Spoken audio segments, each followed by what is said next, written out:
নারী ও শিশুর প্রতি যৌন হয়রানির মামলা বিচারিক আদালতে যাওয়ার আগে বাতিল হওয়ার সুযোগ থাকায় ভুক্তভোগীর প্রতি অবিচার হতে পারে বলে মনে করছেন বিশেষজ্ঞরা। প্রস্তাবিত সাইবার সুরক্ষা অধ্যাদেশে এমন সুযোগ থাকছে।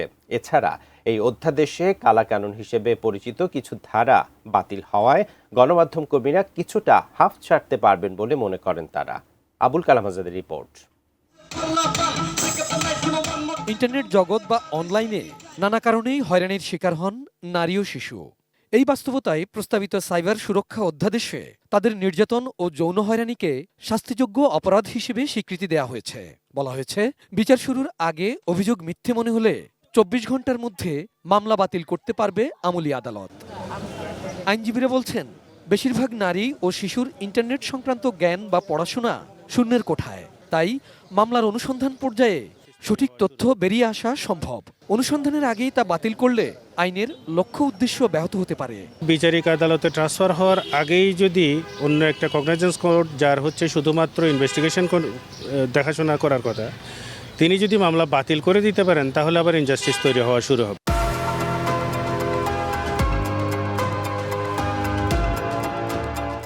মঙ্গলবার উপদেষ্টা পরিষদের বৈঠকে সাইবার সুরক্ষা আইনের খসড়ায় অনুমোদন দেয়া হয়, যেখানে বলা হয় মুক্তিযুদ্ধ, জাতীয় নেতা, জাতীয় পতাকা ইস্যুতে কুৎসা প্রচারণার দণ্ড দেওয়ার বিধান বাতিল করা হয়েছে।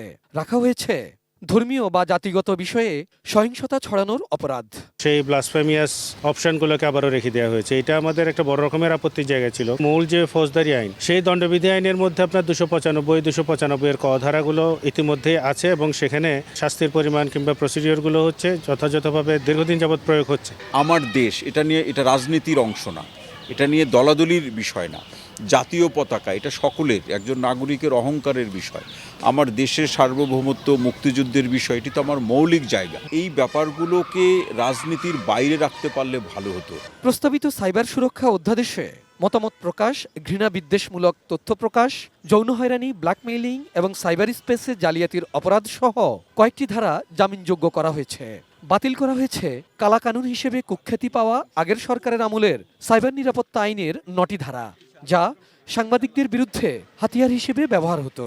কিছুটা হয়তো হাফ ছাড়ার ব্যাপার আসবে, কিন্তু যদি কেউ মনে করে যে আপনাকে প্রতিপক্ষ ভেবে হয়রানি করবে, বাংলাদেশের আইনি ব্যবস্থাতে এখনো এমন এমন সুযোগ রয়ে গেছে যেখানে আসলে আটকাতে গেলে দরকার হচ্ছে সংস্কৃতির পরিবর্তন, মানসিকতার পরিবর্তন। শুধু আইন পরিবর্তন করেও কাজ হবে না। এই আইনটা যিনি প্রয়োগ করবেন, তিনি সর্বোচ্চ বস্তুনিষ্ঠ থাকার কিংবা নিরপেক্ষ থাকার চেষ্টা করবেন। একেবারে পারবেন সেটাও আমরা বলছি না, কারণ তিনিও তো কারো না কারো কথা তাকে শুনতে হয়। উপর থেকে চাপিয়ে দিলে সেই চাপ তাকেও নিতে হবে। Abul Kalam Azad, ATN news, Dhaka.